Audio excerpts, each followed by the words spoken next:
Good afternoon and welcome. I'm Jim Reardon Anderson. I'm the interim dean of the School of Foreign Service. We have today a very special event. We have here 6 generations of Peace Corps volunteers. The first 4 being in the family of Carrie Hesseler-Radelet, the current director of the Peace Corps. Her grandparents were Peace Corps volunteers. Her aunt was a Peace Corps volunteer. She was a Peace Corps volunteer, and her next generation is also a member of the Peace Corps volunteer, and there are more to come.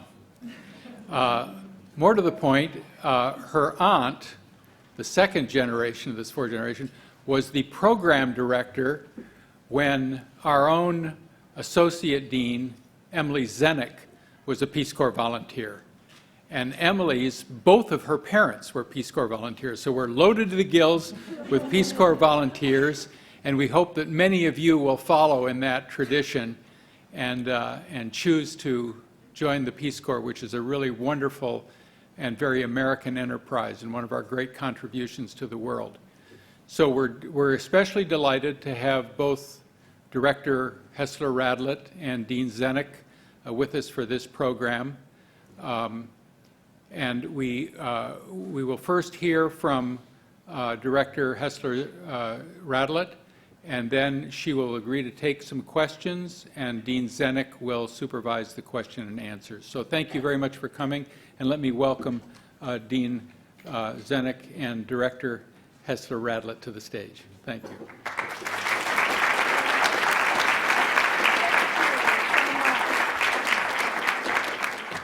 Hello, everyone. It is great to be here. Wonderful to be here, and so nice to see all of you. Thank you, Dean Reardon Anderson. It's always complicated when you have hyphenated names, isn't it? So Georgetown's association with the Peace Corps goes back to our agency's founding in 1961. Actually, one of the very first training courses was held here in 1962, and our founder, Sergeant Shriver, received an honorary doctorate in 1964 from Georgetown. So we feel like we're sort of you were part of our birth, let's just say that.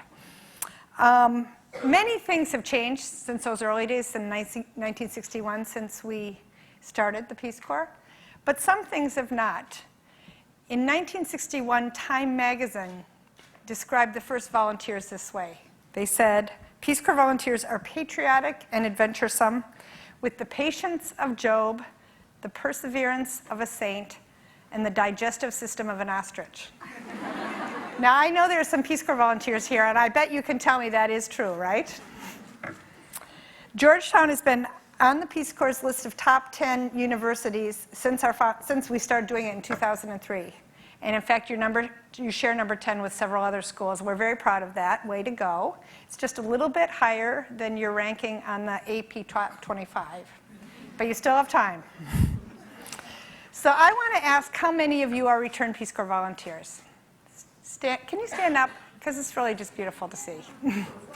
Look at all these people. Isn't this great?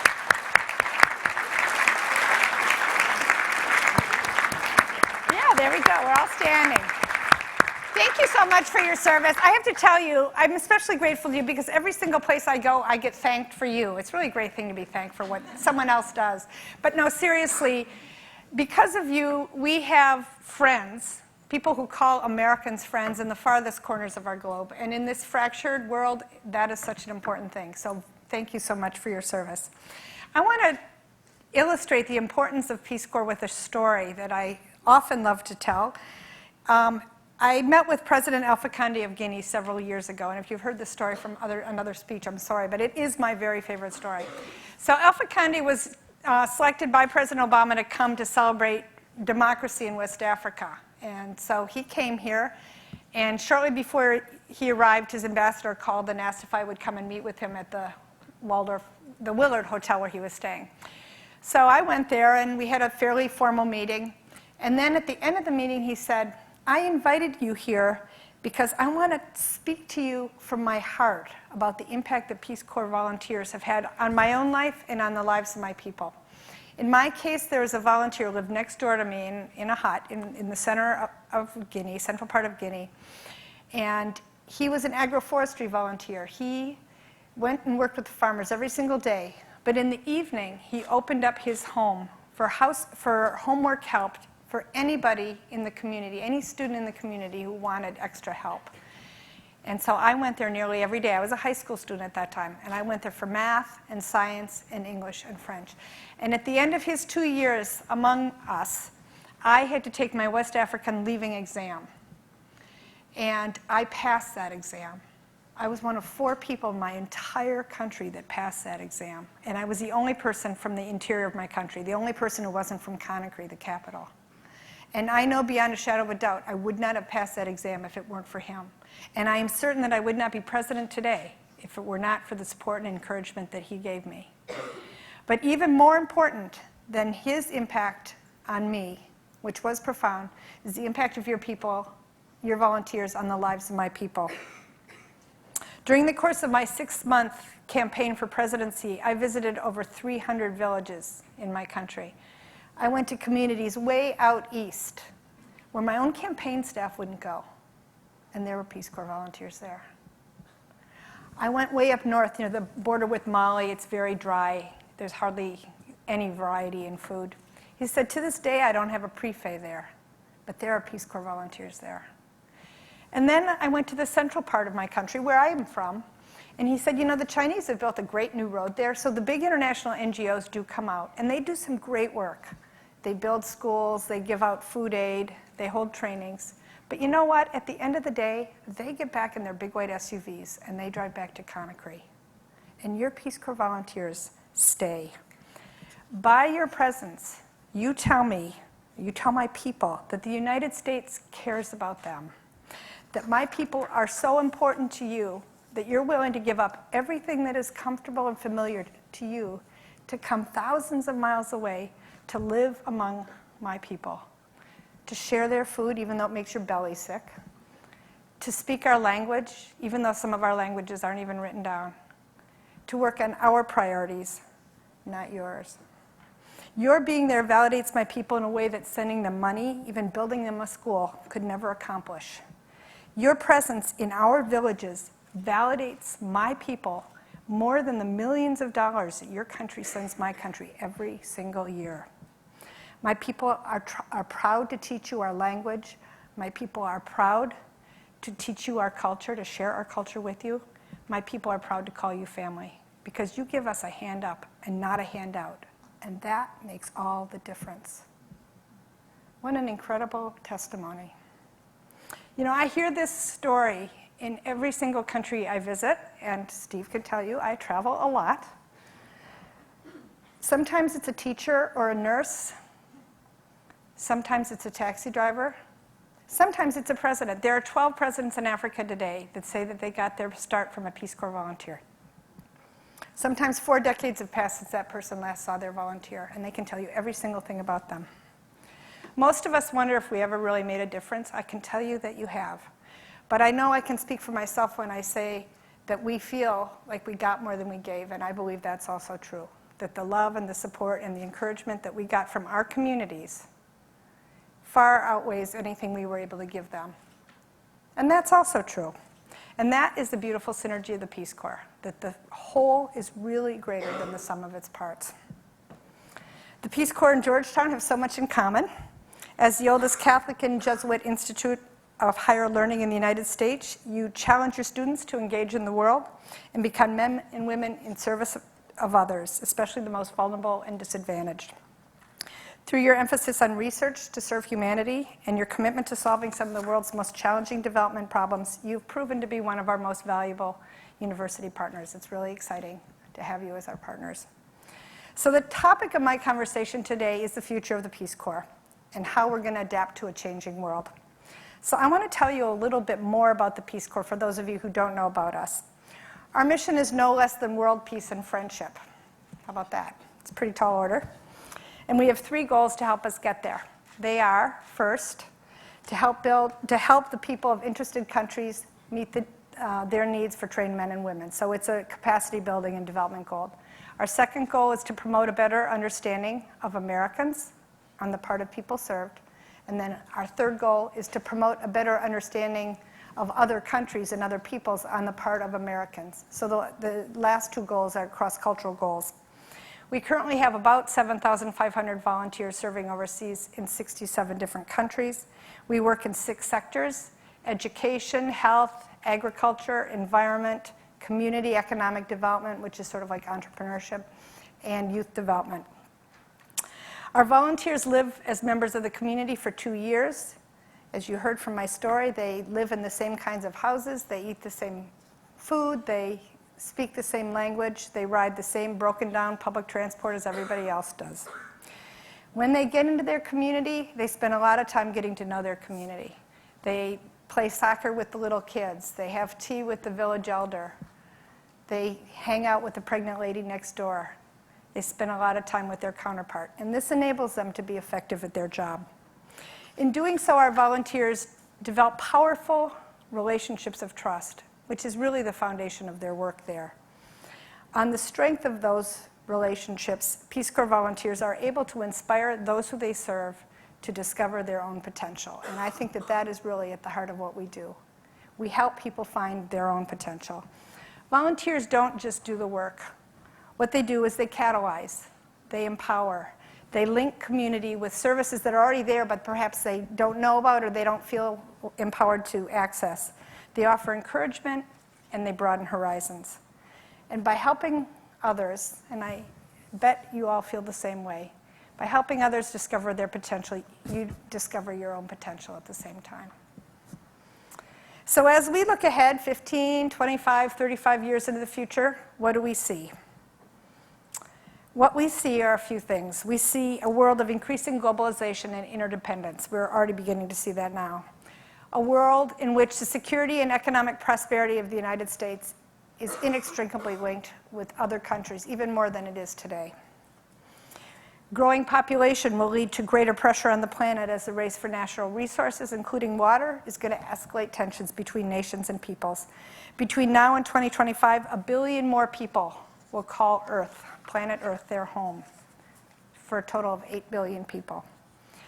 We will live in an increasingly youthful world, as half the population of the various poorest countries will be under the age of 20. Migration will create more diverse nations, including our own. In the future, we can expect to have an even more beautiful multicultural nation here in our country. Our children and grandchildren will inherit a world that is much more urban. It is projected that by 2050, 2/3 of the world's population will live in cities. This urbanization will pose a particular challenge for low-income countries that are actually urbanizing the fastest. Climate change will have dramatic and unpredictable consequences for both rich and poor countries.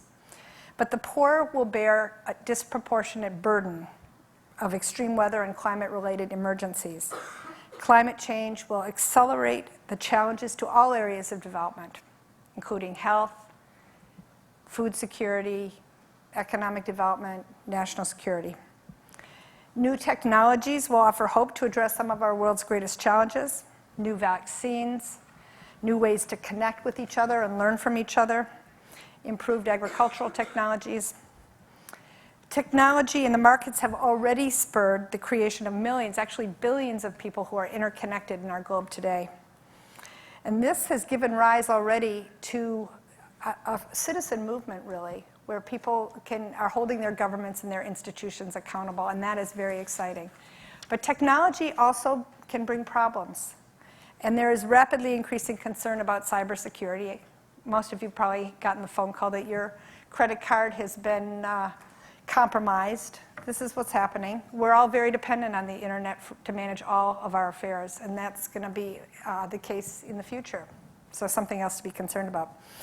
The final trend that we're preparing for is the emergence of destabilizing political forces. Although evidence really shows that the past 20 years have been safer and more peaceful than ever before, there still has been an emergence, especially in recent years, of the threat of terrorism that is carried out by non-state actors, facilitated by digital access to disaffected populations. And I'm going to talk about this a little bit more in the latter part of my talk. but these new destabilized non-state actor forces are something that are a particular concern to us. So will the Peace Corps and its 3 goals still be relevant tomorrow?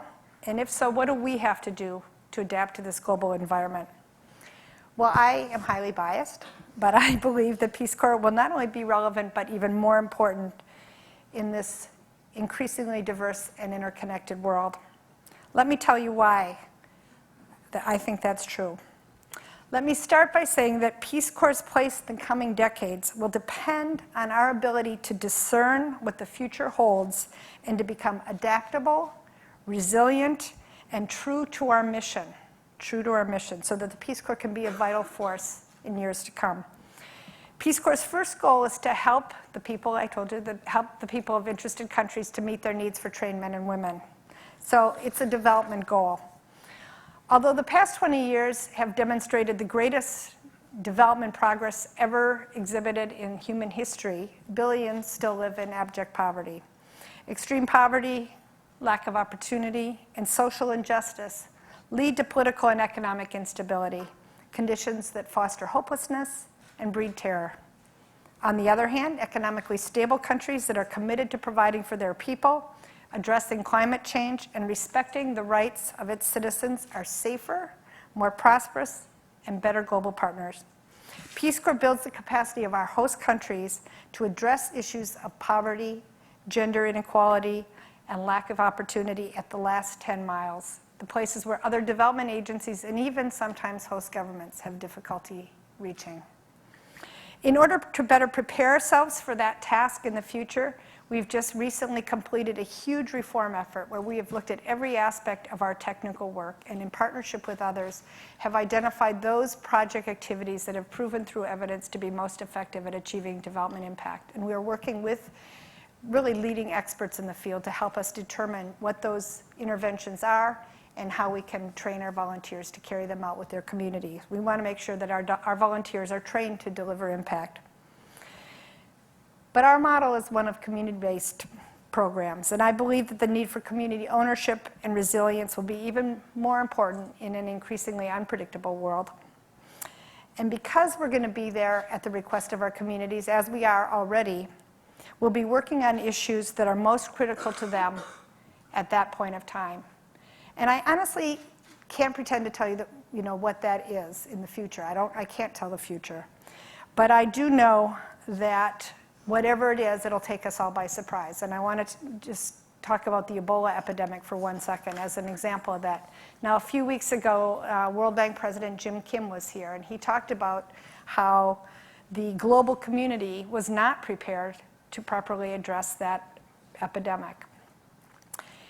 In order to address the next development challenge, wherever it comes from, could be another emerging disease, it could be a climate catastrophe, it could be political instability, we will need to help vulnerable communities develop an approach to adaptation that manages uncertainty and fosters resilience. And that has to be at the community level. And the evidence for this is clear from Liberia.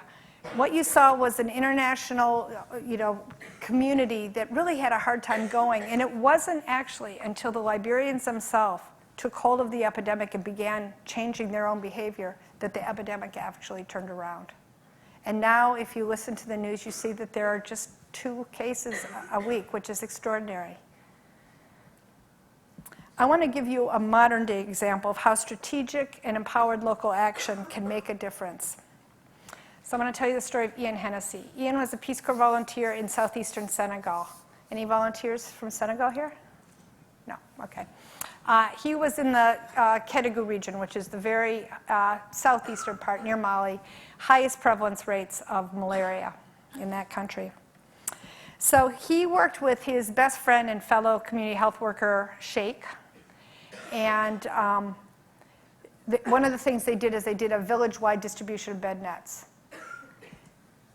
About 4 weeks after they did that bed net campaign, Sheikh's little 4-year-old niece, Shoksna, died of cerebral malaria. They were devastated. How could this have happened? Clearly, bed nets alone were not enough. It's not going to control malaria. This is what Ian said in his blog. We work in big generalities. We fight malaria, improve maternal and child health, but it boils down to specifics, like preventing this one tragic and avoidable death.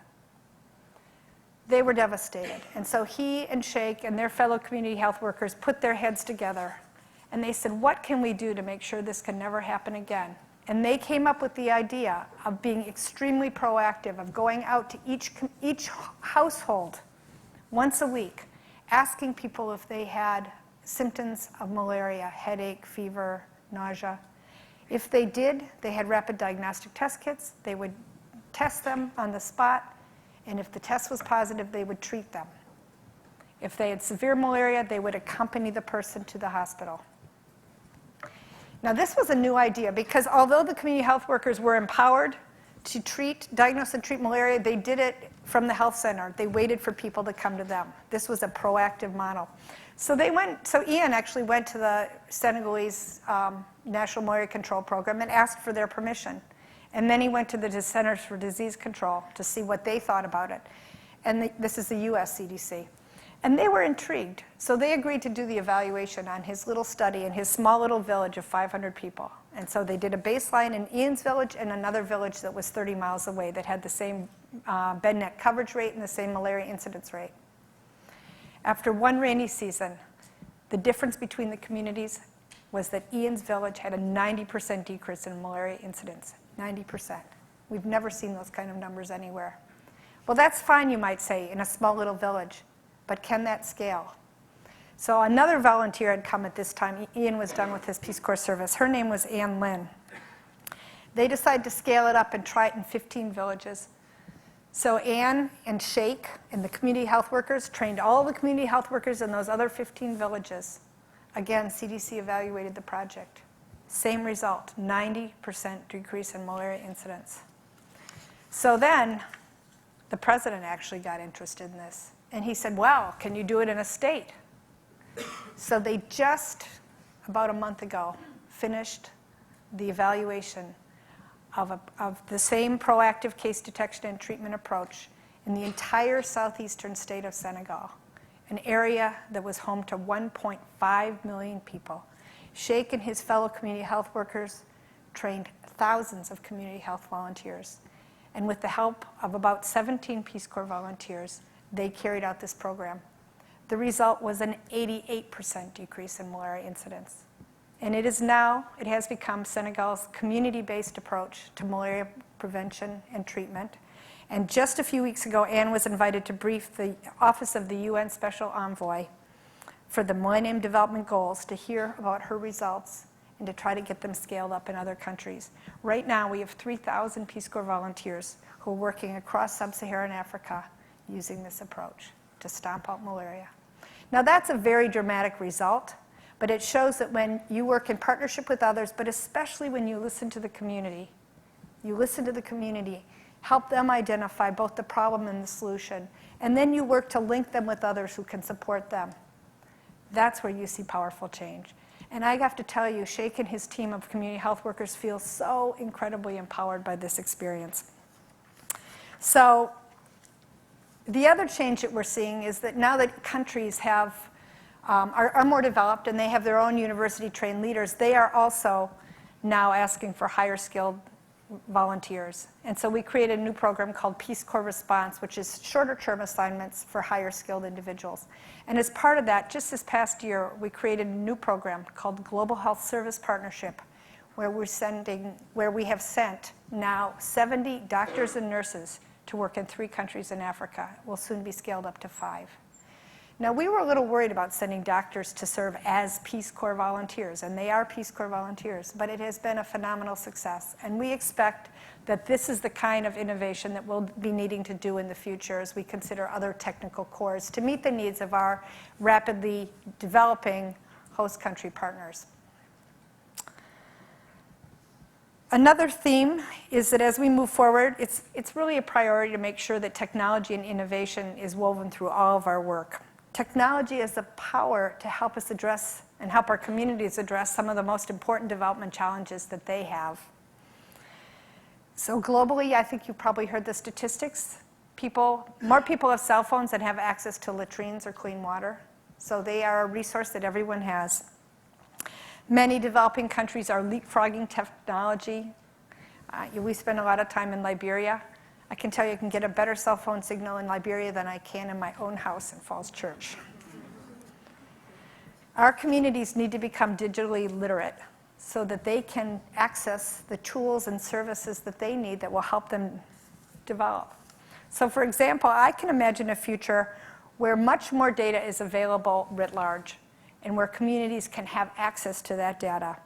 Now, Peace Corps volunteers are really uniquely positioned to not only be consumers of data and to share that data with their communities, but they're also perfectly positioned to work with their communities to be data contributors, so inputting on-the-ground data about the local environment. And they're already doing that. They're helping to map the world. And this is especially important with climate change. As one example, there's tremendous demand and potential for the use of geospatial information systems and mapping technologies, and it's really critical for us to be able to provide real-time data and different kinds of analysis so that volunteers and host communities can rapidly assess their needs and predict what they're going to need in the future. So these tools are giving them the skills to be able to do that. The second goal, I'm going to quickly go through the last two goals. Our second goal is to promote a better understanding of Americans on the part of people served. So this is the heart of every Peace Corps volunteer's experience. It's the really profound relationships that you develop with your communities.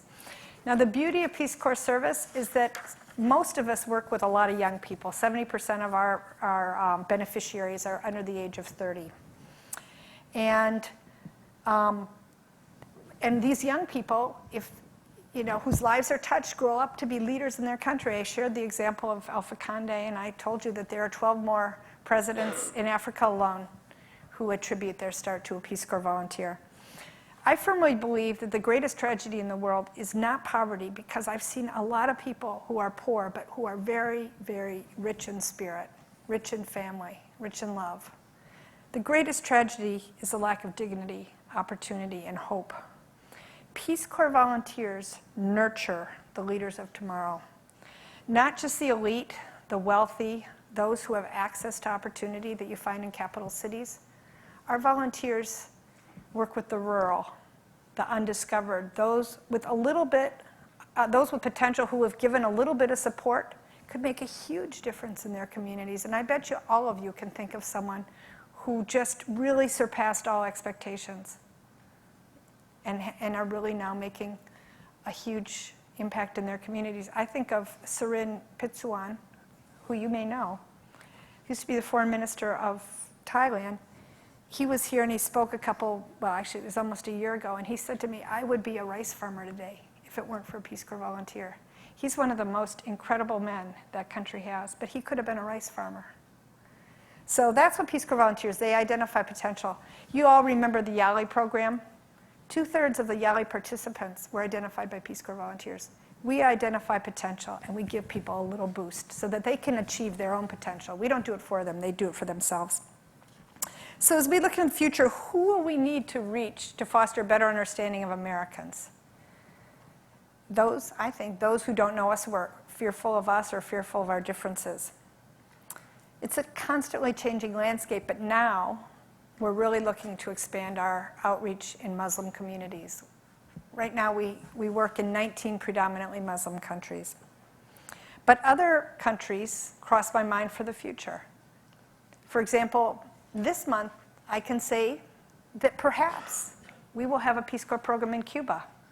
Now, 4 months ago I wouldn't have said that, but now I think perhaps it's possible. If I look into the future, perhaps even we could have a program in North Korea, which seems inconceivable now. But you know what? 5 years ago, no one would have believed that we were going to be in Myanmar, Burma, and we are. So the world is changing, and we need to make sure that we're reaching out to those communities that fear us or don't understand us, and that we also don't understand. So right now, the biggest constraint that we have is security in some of the places where we really need to be the most. If you look at that metric of people who don't understand you and who you need to share a worldview with, it's going to be in failed states. It's going to be in, very tough urban neighborhoods, war zones, et cetera. And we just can't be there because our model for security is complete integration into the community. We do not have any security apparatus around our volunteers at all, except for their community. And it turns out that that's a really good security apparatus. But it also means that we can't be in the slums of Nairobi. We can't be in Somalia. We can't be in Afghanistan yet. But maybe in the future we will be. Which brings us to our third and final goal, to promote a better understanding of Americans on the part of people served. This goal is the hardest to measure, but I think, frankly, that most important to our own country. If the U.S. is going to continue to be a global leader, we must adapt to this new global environment. We need globally competent citizens who can speak other languages, who can manage multicultural teams, that can negotiate with and understand other people's perspectives and find commonality with our own. Peace Corps volunteers return to the United States, and they are forever changed by their experience. And they pass on their knowledge and their skills and their experience wherever they go for the rest of their lives. They go on to be our diplomats, our development workers. In fact, I heard the other day that there are 1,000 employees in the State Department alone who are returned volunteers. They may be teachers. They may be innovators. You know, they go on to do everything. They may own the furniture store next door. But whatever it is, they bring that experience with them and enrich their community. Consider the story of Peter Ter, who was one of those Sudanese lost boys. His family was murdered by Arab militiamen when he was 3 years old. And for years, he wandered the border area between South Sudan and Ethiopia and Kenya until when he was approximately 9 years old, he found his way to a UN refugee camp where he went to school for the very first time. Now, Peter was an incredibly smart and motivated young man, and he was noticed. And he finally found his way to the United States, where he went to live with a family in Florida, and he eventually graduated from the University of Florida. After graduating from university, he wanted to do something to give back to his country, and he had a professor who was a returned Peace Corps volunteer and suggested that he try the Peace Corps. Now, Peter requested to go to a Muslim country because he didn't want to hate Muslims, and the only way he knew to understand them was to live among them.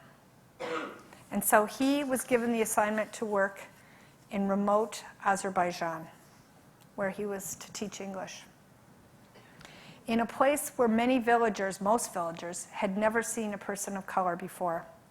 Yet in Peter's words, what surprised me most was how human love and connection became stronger than the color of my own skin.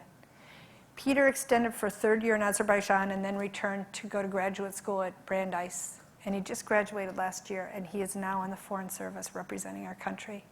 And I have to tell you that he shares his story with thousands of people, and thus has done more to foster love and respect for those cultures that we don't understand than anyone else I know. Those personal and profound relationships change our lives, and they also change the lives of others around us as we talk about the incredible experiences we have. If we all could do that, what a much more peaceful place we would live in. This is what Peter says: the best way to learn about the world and to make a difference is by being fearless for the sake of wanting to do good things for humanity. To be fearless for the sake of wanting to do good things for the community.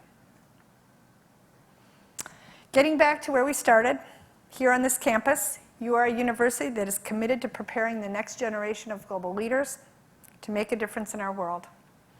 You too are scanning the future to determine your strategies for leading in years to come. You too want to remain true to your mission of devotion to the greater glory of God and service to humanity.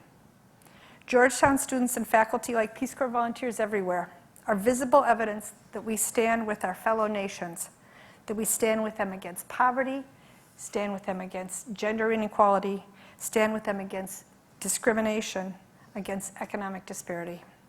We stand with them as they seek to create the conditions in their own countries where peace and prosperity can flourish. Jamie Price, the Executive Director of the Sargent Shriver Peace Institute, told me this last week, that Sergeant Shriver was devoted to infusing love into public policy. Infusing love into public policy. If we really truly want to be timeless and relevant for ages to come, perhaps that is what we all need to do. Because I know in a place like Georgetown, you know that there is no stronger force on the face of this earth than love. Thank you. Now I can hear?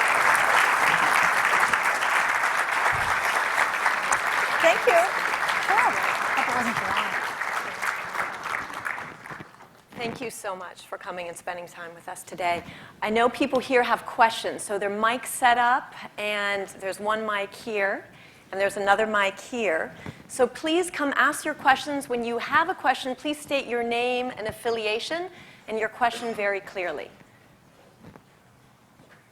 Don't be afraid. Who's the first one? I'm going to start calling on people whose names I know who are sitting right here, and then you're going to be sorry. Please. Hi, my name is Ricky Granados. I am a junior in the college studying Chinese and linguistics. Excellent. And I just came back from abroad in Beijing. And I met one of the Friendship Corps volunteers Yes, in China. exactly. The Peace Corps is not called the Peace Corps in China. That's and right. I wanted to know a little bit more about what you see as the Peace Corps' presence in China. I know there's been a little bit of friction between the Chinese government and the Peace Corps. So if you wouldn't mind elaborating on that and where you see the Peace Corps going there. You know, thank you for that question. It's a great question. I went to China last April, and I have to say that I was pretty skeptical because we have less than 200 volunteers there. And there are probably nearly 500,000 foreigners in China teaching English or teaching something. So I had to wonder what our contribution really would be given that. So when I went there, I met the head of CEAIE, which is the body, the parastatal organization that oversees all exchange, all foreign technical assistance in China. His name is Mr. Xiao Wei.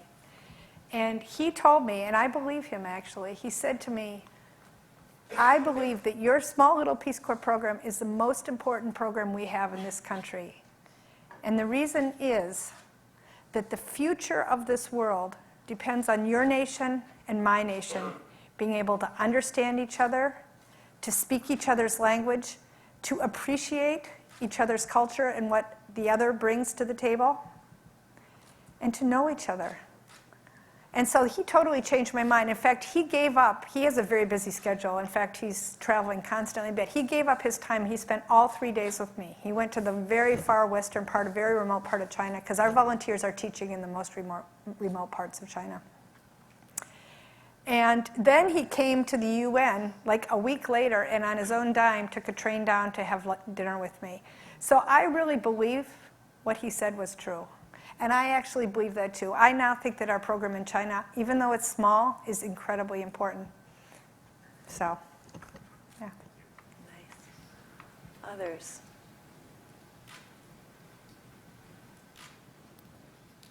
Good evening. My name is Murad Akhmedov. Thank you for coming to speak with us tonight. I'm a product of Peace Corps volunteers. I learned English from 2003 to 2005 in Uzbekistan.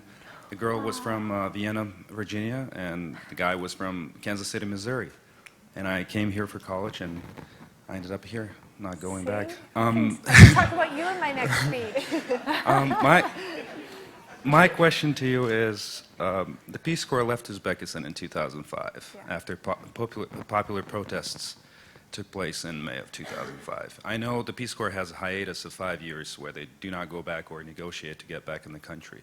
But what have you guys been doing to get to countries like Uzbekistan? What measures do you take to? Because I think it was a tragedy that the Peace Corps left Uzbekistan 10 years ago. Yeah, Thank you. Thank you for that question. Sure. I have a very close friend who served in Uzbekistan too, and he loved it. We enter at the invitation of a country. So what it would take at the very sort of foundation is a letter from the president asking us to come back. That's step number one. And then after we have that, we have a pretty rigorous process for looking at where we serve. It's called the Country Portfolio Review. We do it on an annual basis. And what we do is we look at all of the countries that we have around the world, every single one of them. We have a whole bunch, like 150 different indicators, but they're basically related to need.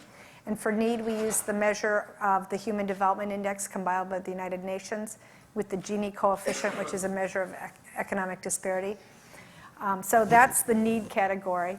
Then we look at things like crimes, the crime profile, national disasters, anything else, terrorism, anything that could impact the safety and security of our volunteers. That we have more safety and security indicators in our portfolio review than any other single category. We look at medical care. We look at attitudes towards Americans and Americans' perceptions toward that country. So, and actually an ideal country for us would be a place where they don't have very good attitudes, because our mission is to strengthen relationships, right? But it has to be safe.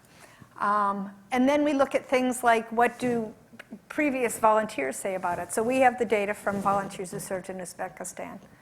And then based on that, we would make a decision about where we are going to enter for that year. But honestly, a lot of it is budget-based too. We can only support the number of volunteers that we actually have budget for. So every year we can add a few countries. Every year a few countries graduate. So if we were to return to Uzbekistan, though, what we would need more than anything is a letter from the president asking us to come back. And some discussion with the community about what we would do there. So if you have influence on that, you can get on that one. We were sad to leave Uzbekistan. I think I have Mariana coming here. Mariana Carey was just accepted to serve as a Peace Corps volunteer in Guatemala. Oh, and she's going. Perfect. Congratulations. That's exciting. Thank you. Yeah, so I'm Mariana. I'm a senior in the SFS. And my question is more on a personal level. What do you think are the biggest challenges Peace Corps volunteers face, and on your personal experience, and how do volunteers manage those challenges, and what are your advices? Great question. Thank you for that. And congratulations. When do you leave? September 20th. Wow, that's great. She just accepted last night. Did you really? Just in time. Perfect. Well, we could introduce you to Clara, who's a volunteer in El Salvador. And there's probably others, maybe someone else who served in Guatemala here. I think that one of the hardest things for people is the fishbowl effect. Just the fact that you are always, everyone knows what you're doing at all moments. You're an object of curiosity all the time. And if you're not used to that, that's hard to get used to. But eventually, as you get integrated into your community, that goes away. But I think for Americans, that's one of the things that's hardest for volunteers to get used to. Now, there are a whole bunch of other volunteers here. Maybe, do any of you have, yes, thumbs up, that's the hardest thing? It's not the lack of comfort. It's not that you may not have electricity or running water, although in Guatemala you may. It's not the lack of creature comforts. It's really missing family is hard. Although nowadays people have cell phones. I mean, there are volunteers who call home 3 times a day. They're unusual, but you can do that if you want. When we were volunteers, we'd get 1 letter every 2 months, so that seems astounding to me. But pretty much our entire volunteer force is connected by internet and phone, or have access to internet. But it really is sort of what we call unwanted attention, and we spend a lot of time in training talking about dealing with unwanted attention. And depending on the culture, it manifests itself in different ways. But you will get training on that. Mm-hmm. Hi. Hello, Director. My name is Sebastian Silva. I'm a senior in the School of Foreign Service. What has been the interplay between the Peace Corps and Congress lately over the past few years, and how has that impacted things such as budgetary measures? And in the future, how will you make tougher decisions if budgets keep on being reduced by Congress? Well, thanks. That's a great question. You know, before I came to Peace Corps, I had never been up to the Hill, and now I'm there all the time. But actually, I am happy to say that Peace Corps is one of the very few federal agencies that really has both Democrat and Republican supporters. We do not fare better on one administration versus another. So we have pretty good bipartisan support, which has been fabulous.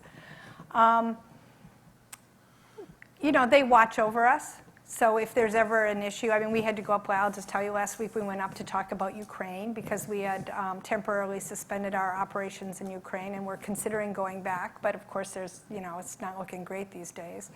But that's the kind of thing where we would be, you know, when they want clarification about our, you know, some positions that we're taking, they'll call us up.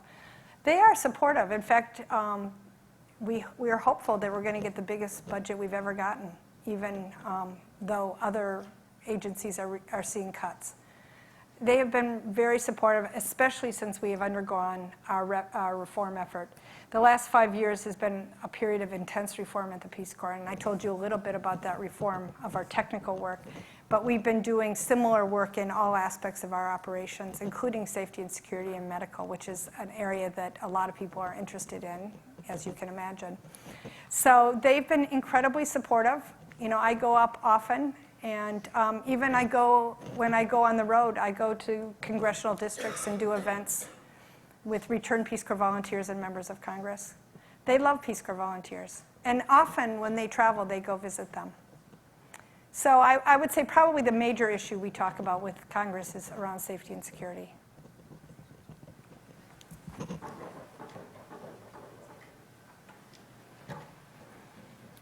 Yes, go ahead. Yes.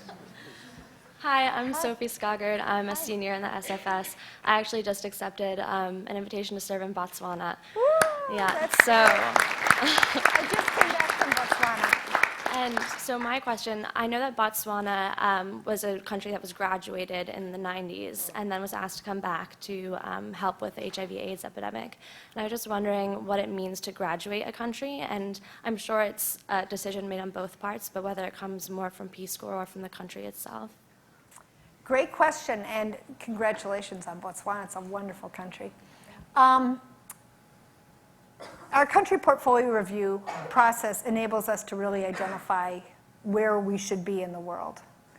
And so a country is likely to graduate if they get to the second quartile in the Human Development Index, because we really use that as one of our primary indicators. So for example, just last year we pulled out of Bulgaria and Romania. We had been there for 20 years. They were fabulous programs. But they were getting more and more developed. They were entering the EU, or they had entered the EU. And we felt that given our scarce resources, there were other countries that were in more need than either Romania or Bulgaria. We gave them 3 years to get used to the idea. It was a phased approach. So that is the best way to leave a country, where you can really celebrate their graduation. The only other reason we pull out, really, is if there is a political change, some sort of major political change. You heard about Uzbekistan. Sometimes that happens. Or if there are major security incidents. And what we often do in those cases is we don't actually leave permanently. What we do is temporarily suspend. So for example, we temporarily suspended our programs in West Africa, Liberia, Guinea, and Sierra Leone because of Ebola. We will absolutely be back there. But for this point in time, we couldn't have volunteers serving safely there. But we try to make it a very rigorous process. Our country portfolio review process is really good. And actually, we've gone to the State Department and USAID and MCC to share our process with them because they wanted to introduce the same level of rigor into their programs. So that was exciting. Thank you. Hi. My name is Taylor Griffin, and I'm also a senior in the School of Foreign Service. Great. You mentioned earlier that the Peace Corps model for security is complete immersion. So I was wondering how the Peace Corps maintains its transparency in reporting risk or security infractions, assault violence, and also how it maintains accountability to ensuring that volunteers serving in those more high-risk areas are accounted for. Excellent question. I spend more time thinking about safety and security than any other single issue by far. We have worked very hard, especially recently, to make sure that all volunteers who experience crime feel comfortable and safe reporting it so that they can get the services that they need. This has especially been true for sexual assault. We have instituted something called restricted reporting, which means that if you report a sexual assault, only the people who are directly responsible for providing services will get the information, get your personally identifiable information. We do record the statistics so that we can have very accurate results. We also, at the end of every year, or when someone completes their service, do something called the Security Incidents Questionnaire, where we ask people to anonymously report all crimes that have been committed against them. And we use that to compare against those records that we have from our regular services to get to the level of unreported crime. And our goal, obviously, is to reduce that gap because we want to make sure that everyone who's a victim of crime actually gets their services. We are transparent about that. We have what's called a critical incident report, which we make available to all Peace Corps volunteers for the countries where they serve. So, for example, those of you who are going to Guatemala or Botswana, you can go to your country website, and it should be actually in your welcome book as well, information about the crimes. Most crime is really easily tracked. We spend a lot of time on the analytics of crime, and we sometimes move volunteers within countries so that they can be more safe. So, for example, actually in Guatemala, we found that they had really high rates of crime a couple years ago. So we analyzed it thoroughly, and we moved Peace Corps volunteers around so they would be in areas that were safer. It was drug-related crime. And so since we did that a couple years ago, Guatemala went from being the highest crime rates against volunteers to in the lowest quarter. We made some other changes about transportation and things like that, but we are incredibly careful about safety and security. Thank you. Yeah, thank you. Hello. My name is Cristal Villaseñor, and I'm also a senior in the School of Foreign Service. Wonderful. And just kind of following up the story that you told about this student going to a Muslim country, my question is in regards to religion. So if you were to be sent to a country that doesn't practice your religion, how much freedom do you have to kind of continue that personal belief that you have? Absolutely. Thank you for asking that question. Volunteers are able to practice their own faith. We don't want to squelch that at all. That's part of who they are, and actually it's a great thing to share because it becomes an important dialogue. There are some countries where it's difficult to share that, though. So you may, I'm thinking about, actually one of the most wonderful volunteers I know, Sarah Bender, was a Jewish lesbian in a country in the Middle East, which I'm not going to mention. But she was, after some amount of time, able to come out to her community, but she couldn't do that until the relationships of trust were developed. And she's very open. I wouldn't have said her name if she wasn't very open about it herself. But when she first went there, it would have been dangerous for her to disclose either of those facts. But after she had been there for a year, she was able to be fully who she was. And that's the power of the relationship. And she actually got them to be able to think differently about what it means to be Jewish. What does it mean to be about a lesbian or gay? So you can have really fantastic conversations and open people's eyes, but we walk you through the process of disclosure. We also encourage people to be curious about the religion in the country where they serve. So, you know, many people are able to learn a lot about other religions as well. One thing you can't do, because it's a government program, you can't proselytize, you can't attempt to encourage other people to come over to your religion, but you can most definitely share your own faith. Thank you. We have time for one more question. Do you all want to duke it out? Two? Two questions. Jim, you've been such a gentleman. So I'm Jim Reardon Anderson. I'm very senior in the School of Foreign Service. And I'd like to ask Emily a question and the director a question. Emily, if I were sitting in this audience and was contemplating possibly going into the Peace Corps, what should I be thinking about? And director, if I decided that I wanted to do something, what should I do? Okay, you're first. I think you should be thinking about having fun. I mean, I think it's certainly, I feel, when I was a Peace Corps volunteer in Thailand in the 90s, and teaching English in a small community to mostly rice farmers, some of whom are probably still rice farmers, and some of them are actually teachers in Bangkok, which is wonderful.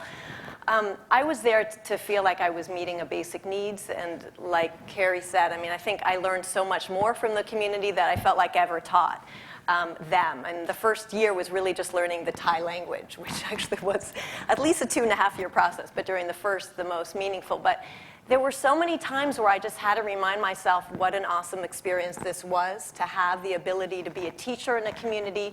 Teachers are so respected in so much of the world, gratefully. I'm looking at some teachers here, friends in the audience.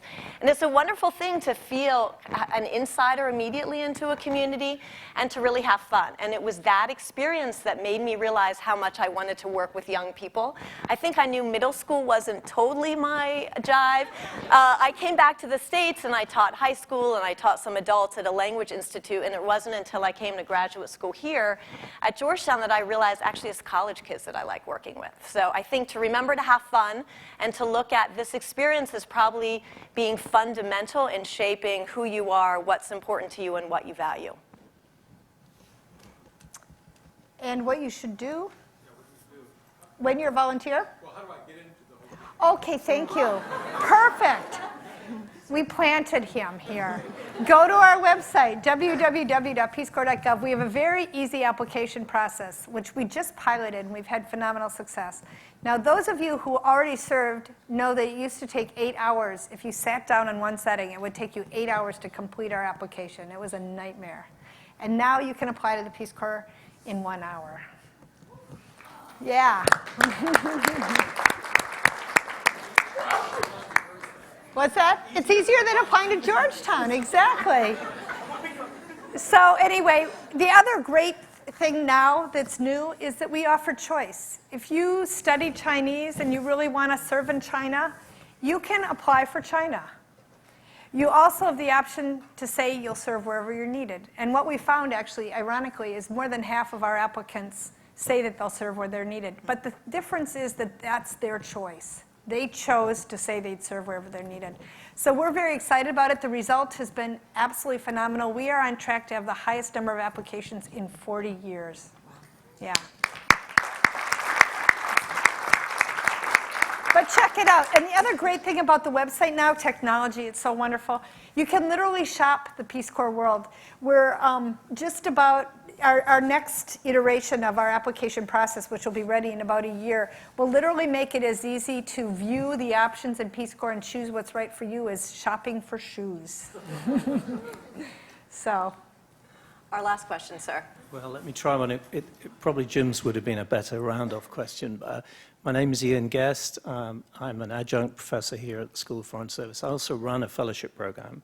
And we've taken many past Peace Corps volunteers. So thank you for that. They're all wonderful. It's a tremendous qualification. And I think following on from that, my question would be, does the Peace Corps work with other fellowship programs, internship programs? And if so, in what way? Because I think we would like to, we'd like to work with you. We'd like to learn from you and learn from some of these wonderful experiences. Well, yes, we do. We work with a lot of universities, actually. In fact, Tina Williams is here, who's director of our university program, so you guys should connect afterwards. We actually have arrangements with many universities.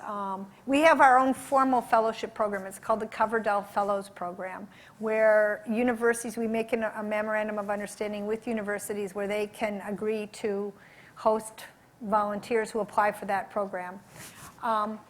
In addition, our staff do work with other fellowship programs just to compare experience.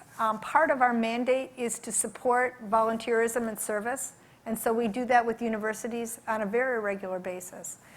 But we'd love to have fellows program here at Georgetown. Yes.